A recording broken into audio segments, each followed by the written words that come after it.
Hello everyone, welcome to my YouTube channel. Friends, आज की इस वीडियो में जॉन डाल्टन द्वारा सुझाए गए प्रतीक चिन्हों को डिस्कस करेंगे। दोस्तों, रेलवे ग्रुप डी एग्जाम की कई शिफ्टों में इस टाइप के क्वेश्चंस पूछे जा रहे हैं, इसलिए एग्जाम की दृष्टि से काफ़ी महत्वपूर्ण टॉपिक है। तो आइए दोस्तों, वीडियो को स्टार्ट करते हैं। तो सबसे पहले हम जान लेते हैं कि जॉन डाल्टन का जो परमाणु सिद्धांत था ये क्या कहता है। तो इन्होंने जो ये परमाणु सिद्धांत दिया था, ये कब दिया था? 1804 में दिया था। ठीक है, सबसे पहला सिद्धांत इन्होंने ही दिया था एटम के बारे में। तो ये कहते हैं कि जो पदार्थ होता है क्या होता है, अति सूक्ष्म कणों से मिलकर बना हुआ होता है, जिसे हम क्या कहते हैं? परमाणु यानी एटम कहते हैं। ठीक है, किसने कहा था? ये जॉन डाल्टन ने। इन्होंने कहा था कि एक पदार्थ के जो सभी परमाणुओं के जो गुण होते हैं ना, वो क्या होते हैं? समान होते हैं। यानी कोई मैटर है, ठीक है, कोई पदार्थ है, उसके जो परमाणु होंगे उसमें उनकी सभी जो प्रॉपर्टीज होंगी फिजिकल एंड केमिकल, वो सब की सब क्या होगी? समान होती है। परमाणु क्या होता है? अविभाज्य और अविनाशी। यानी परमाणु को ना तो हम क्या कर सकते हैं? नष्ट कर सकते हैं, ना ही इसको विभाजित कर सकते हैं। ये भी किसने कहा था? जॉन डाल्टन ने कहा था। ठीक है, इन्होंने कहा था कि परमाणु वह सूक्ष्मतम कण है जो रासायनिक अभिक्रिया में भाग लेता है। यहाँ से क्वेश्चन दोस्तों रेलवे ग्रुप डी एग्जाम में पूछा गया है। ठीक है, तो ये परमाणु क्या होते हैं? रासायनिक अभिक्रिया में भाग लेते हुए सूक्ष्मतम कण जो रासायनिक अभिक्रिया में भाग लेती है। किसने कहा था? जॉन डाल्टन ने कहा था। और परमाणु मिलकर क्या बनाते? अणु यानी मॉलिक्यूल्स बनाते। तो ये जॉन डाल्टन ने कहा था। अब देखिए दोस्तों, इसके बाद सबसे पहले हम बात करते हैं। दोस्तों, आपको एग्जाम में दिखेगा इस टाइप का आपको चित्र मिलेगा। ठीक है, एग्जाम में तो आपको पता करना पड़ेगा कि निम्न में से ये जो चित्र है ये किसका है, यानी किस तत्व का है। तो ये जो अगर यदि आपके पास इस टाइप का चित्र मिलता है तो समझ लीजिएगा किसका हो जाएगा? मरकरी का हो जाएगा। ठीक है, यानी Hg का हो जाएगा। और मरकरी का जो परमाणु क्रमांक होता है कितना होता है? 80 होता है। ठीक है, मरकरी क्या एक धातु होती है जो कि क्या होती है? द्रव अवस्था में पाई जाती है। ठीक है, इसको हम क्या बोलते हैं? क्विक सिल्वर भी बोलते हैं। जो क्विक सिल्वर किसको बोलते हैं? Hg, यानी मरकरी को हम क्विक सिल्वर भी बोलते हैं। ठीक है, और जो कैलोमल होता है इसका जो सूत्र होता है, रासायनिक सूत्र होता है, क्या होता है? Hg2, ठीक है, Cl2। इसे क्या बोलते हैं? कैलोमल बोलते हैं। ठीक है, और एक होता है वर्मिलियन। जो वर्मिलियन होता है इसका जो केमिकल फॉर्मूला होता है क्या होता है? Hgs होता है। तो ये आपको दोस्तों ध्यान रखना है। अब आपने देखा जो बैरोमीटर होता है, ठीक है, तो क्या होता है? यदि पारे की जो सतह, बैरोमीटर में क्या होती है? यदि पारे की सतह चढ़ जाती है, यानी बैरोमीटर में यदि पारे का जो पाठ्यांक होता है बैरोमीटर में यदि क्या होता है? जो उसकी जो रीडिंग होती है ऊपर आ जाती है, तो समझ लीजिए कि जो मौसम होता है क्या होता है? साफ रहता है। यदि एकदम से उसकी जो रीडिंग में गिरावट आ जाती है बैरोमीटर की, तो समझ लीजिएगा कि उसमें अब क्या आने वाला है? तूफान आने के संकेत मिल जाते हैं। ठीक है, तो ये आप सभी को पता है। अब इसके बाद देखिए दोस्तों, दूसरा है सिल्वर। तो सिल्वर का जो यदि आप इसका प्रतीक चिन्ह देखेंगे तो इस टाइप का होता है, जो कि जॉन डाल्टन ने द्वारा दिए गए थे। तो इस टाइप से जो यदि आपको मिलेगा तो ये क्या है? सिल्वर होता है, बीच में एस होगा। ठीक है, तो आपको ध्यान रखना है, कई बार एग्जाम में पूछे गए ये क्वेश्चन है।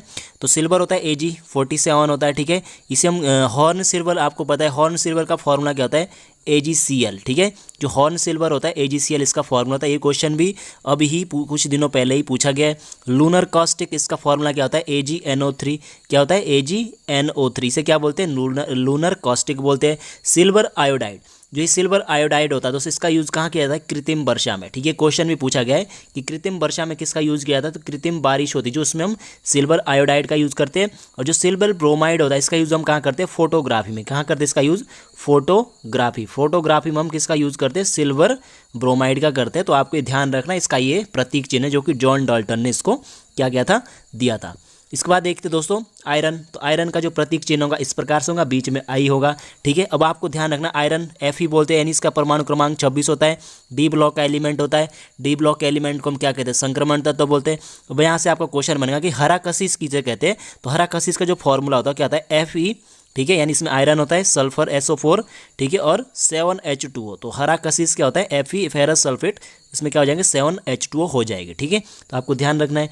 अब आगे देखिए ऑक्सीजन। ऑक्सीजन का आपको ध्यान रखना है। ठीक है, ऑक्सीजन का परमाणु क्रमांक 8 होता है। इसका चिन्ह ये होता है। खोज की थी शीले ने, सबसे पहले इसकी खोज किसने की थी? शीले ने की थी। तो शीले और प्रिस्टले को दोनों को क्या मतलब इसका श्रेय जाता है? खोज करने का श्रेय जाता है। इसके दोस्तों क्या है? 3 क्या इसके समस्थानिक के कौन कौन से? 16, 17, 18। तो ये आपको ध्यान रखना है। ठीक है, ये दोस्तों जो ऑक्सीजन ये P ब्लॉक का एलिमेंट है। ठीक है, और कौन से ग्रुप में आता है? ये ग्रुप 16 में इसको रखा जाता है। आगे देखिए कार्बन। तो कार्बन का जो प्रतीक होता है बहुत इंपॉर्टेंट है। ठीक है, तो कार्बन को हम जैसे ऑक्सीजन को हमने O से किया था ना, उसी प्रकार इसको मतलब गोला है, बीच में क्या होगा? ये काला हो जाएगा। ठीक है, तो इसको मतलब बीच में क्या होगा? काला कलर जैसा होगा। तो ये क्या है? कार्बन का क्या है? एक प्रतीक चिन्ह है जो कि जॉन डाल्टन ने दिया था। अब यहाँ से आपको ध्यान रखना है, जो जल गैस होती है, तो जल गैस का फॉर्मूला क्या होता है? इसमें क्या होंगे? कार्बन मोनोऑक्साइड के साथ क्या होती है? हाइड्रोजन होती है। ठीक है, तो जल गैस बन जाएगी। यदि प्रोड्यूसर गैस का फॉर्मूला पूछेगा तो यहाँ पे कार्बन मोनोऑक्साइड दोनों में कॉमन रहेगी और इसमें नाइट्रोजन इसमें आपको जोड़ देनी है। तो ये आपको दोस्तों ध्यान रखना है। ठीक है, बहुत ही सिंपल है, दोनों के दोनों इंपॉर्टेंट फॉर्मूले।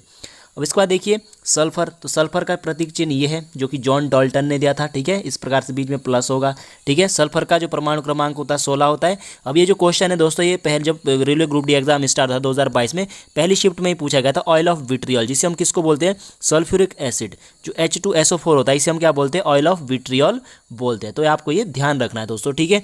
अब आगे देखिए, इसके बाद थोड़ा मैं यहाँ पे भूल गया, जो सल्फर होता है ना, सल्फर में देखिए दोस्तों, जो माचिस होती है, माचिस में कौन सा सल्फर यूज़ किया जाता है, तो माचिस में दोस्तों हम यूज़ करते हैं रेड सल्फर, ठीक है। रेड सल्फर हम क्या करते हैं, इसमें यूज़ करते हैं, ठीक है। तो ये आपको ध्यान रखना है। नेक्स्ट देखिए, ये है प्लेटिना या प्लेटिनम जो भी है, ठीक है। तो प्लेटिना, ये गोला बीच में क्या होगा, पी होगा तो प्लेटिना होगा, ठीक है। इसको हम क्या बोलते हैं, सफ़ेद सोना भी बोलते हैं, इस आभूषण वगैरह में इसका यूज़ किया जाता है। और इसको ही हम क्या बोलते हैं, एडम उत्प्रेरक भी बोलते हैं, यानी एडम कैटलिस्ट हम इसको बोलते हैं। इसको ध्यान रखना, एडम उत्प्रेरक सफ़ेद सोना किसको कहा जाता है, प्लेटिनम को कहा जाता है। Pt78 इसका क्या है, परमाणु क्रमांक है दोस्तों, काफ़ी महत्वपूर्ण है, आपको ध्यान देना।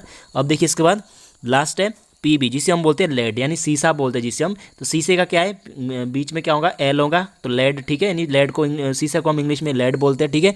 तो Pb82 इसका क्या है, परमाणु क्रमांक है। मरकरी का कितना होता है, मरकरी का होता है दोस्तों 80, और इसका कितना होता है, 82 होता है, ठीक है। यहाँ पे देखिए बहुत सारे क्वेश्चन बन जाएंगे। जो गैलेना होता है, इसका परमाणु क्रम, जो गैलेना होता है, रासायनिक सूत्र होता है Pbs, ठीक है। गैलेना का Pbs होता है, यानी लेड सल्फाइड, इसको क्या बोलते हैं हम, लेड सल्फाइड बोलते हैं।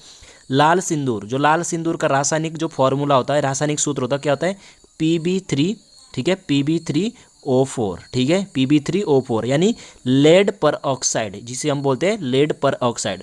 अब एक दोस्तों आप ध्यान रखना है, लिथार्ज का जो रासायनिक सूत्र होता है, क्या होता है, PbO, यानी लेड ऑक्साइड। जो लेड ऑक्साइड होता है, इसे हम क्या कहते हैं, लिथार्ज कहते हैं। तो ये आपको ही ध्यान रखना है। और दोस्तों जो ये लेड होता है, ये कौन से समूह में आता है, ये समूह 14 में इसको रखा जाता है, ठीक है। तो दोस्तों आई होप आपको वीडियो पसंद आई। प्रतीक चिन्हों से रिलेटेड क्वेश्चन पूछे जा रहे हैं, इसलिए आप इन क्वेश्चन को जरूर देख लेना। प्रतीक चिन्ह आपको ध्यान रखने, खास करके आपको हाइड्रोजन के, ऑक्सीजन के तो आपको जरूर याद रखने, पारा का आपको याद रखना है।